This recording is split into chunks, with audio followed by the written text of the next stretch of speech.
talk about family when family's all that we got. Everything I went through, you were standing there by my side. And now you gon' be with me for the last ride. It's been a long day without you, my friend. And I'll tell. Alright you guys, I know it's been a while since my last video, but I'm here to review Furious 7 for you guys. Now, quick little backstory, my thoughts on the Fast and Furious franchise. Didn't like 1 through 4. You know, it's not my thing. You know, it's not my cup of tea. I know it's got a big fan base. 5 was okay. I thought 5 was watchable. 6 I really like a lot. I still like 6. So now Furious 7. This one's directed by James Wan. He's moving from horror to action, and it's a well-established franchise. And basically the plot of this movie is we meet Jason Statham playing this guy named Deckard Shaw, who is the brother of Luke Evans' character from Fast and Furious 6. You know the bad guy from Fast and Furious 6? Jason Statham is playing his big bad brother. And he's out for vengeance. And there's really nothing deeper to his character than that, except he's out for vengeance against Vin Diesel and his crew. And that's the storyline of the movie. Now, what I think of Furious 7 is I liked it. I liked it a lot, actually. It's very fun to watch. And as you guys might remember, this was on my top 10 most anticipated of 2015 list. I think it was like number 10 or number 9.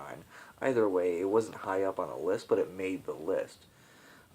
Couple reasons for that. I'm going to go over it again. First off, James Wan, the director, I wanted to see what he could do with action and with this already well-established action franchise. I was very curious, and then I think he pulled that off very nicely, man. It just got... These movies are self-aware. They know what they are, and they just go ridiculously crazy with the stunts and everything. So unrealistic, but they know that. So, also another one, Jason Statham, my husband, my man crush, if I had to put it that way. I absolutely love Jason Statham, so to see him as a bad guy, you know, unstoppable in the Fast and Furious franchise, fuck yes, let's do this. Did not disappoint me there at all either. And my expectations for that were pretty high. I was not disappointed. Also, the last thing, the other reason why it was on my most anticipated list, I wanted to see how they handled the whole Paul Walker situation. Because I know when the whole tragedy happened, they kind of stopped production for a couple of weeks to do some rewrites, and they got Paul's two brothers in there to help finish the work that, you know, Paul had to do.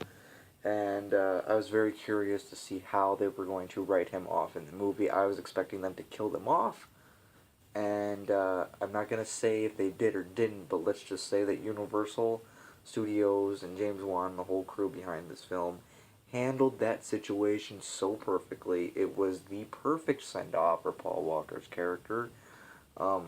Very emotional.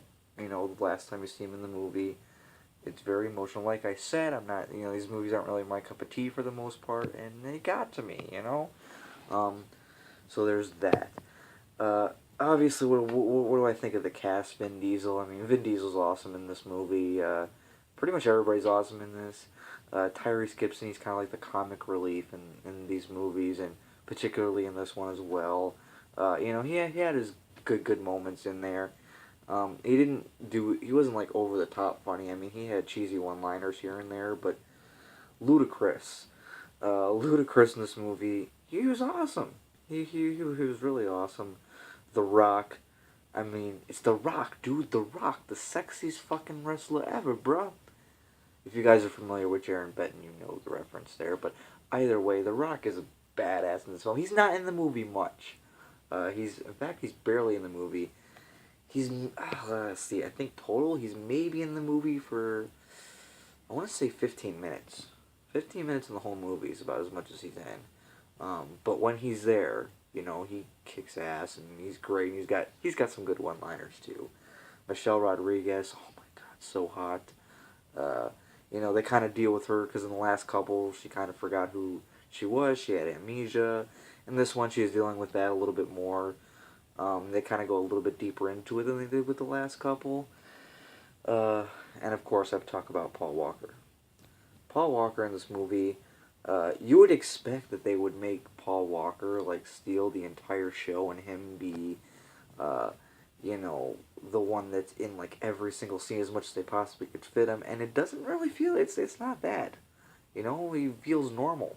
It's a normal situation. He feels like he's always been in these movies. He's there. He's one of the main characters, and there's really. But the whole movie, I'm thinking, is this the moment where they're gonna like kill him off? Is this the moment where it's gonna happen? And you just have to watch the movie for yourself to see if it does or not. But yeah, the whole Paul Walker thing was handled perfectly, and Paul Walker was awesome in this movie. And this is his final movie. I mean, I know he did a couple other ones, Brick Mansions, and what was that, Hours? Yeah, those already came out, but those weren't his last movie. He was shooting this movie when he died, and this was his last movie to come out. So, this really was his last movie. Let's see, who else? Jordana Brewster, who I think's pretty damn hot, too. Man, oh my god. Kind of wish she was in the movie a little bit more than what she was. But, no disappointment here. She's still good to look at. This movie had babes and, fast cars. I mean, it's pretty much anything you would expect from a Fast and Furious movie. Let's see. I think that's really about it. The core main cast. I don't think I'm forgetting anybody. Kurt Russell. I do want to talk about him. Kurt Russell shows up in this movie. And I loved his character. Mr. Nobody, I think was his name. He was awesome. And I hope if they do an 8th one, which I'm sure they will, this one's making bank. But I mean, the Fast and Furious movies have always made money, but this one's making a lot. And they're gonna do a Fast 8 or a Furious 8 or Fast and Furious 888 or whatever they're gonna fucking call it. But either way, I hope Kurt Russell comes back. Let's see. Ronda Rousey is in this movie for a minute, and of course she's Ronda Rousey. She's the baddest chick on the planet right now, and yeah, she kicks ass.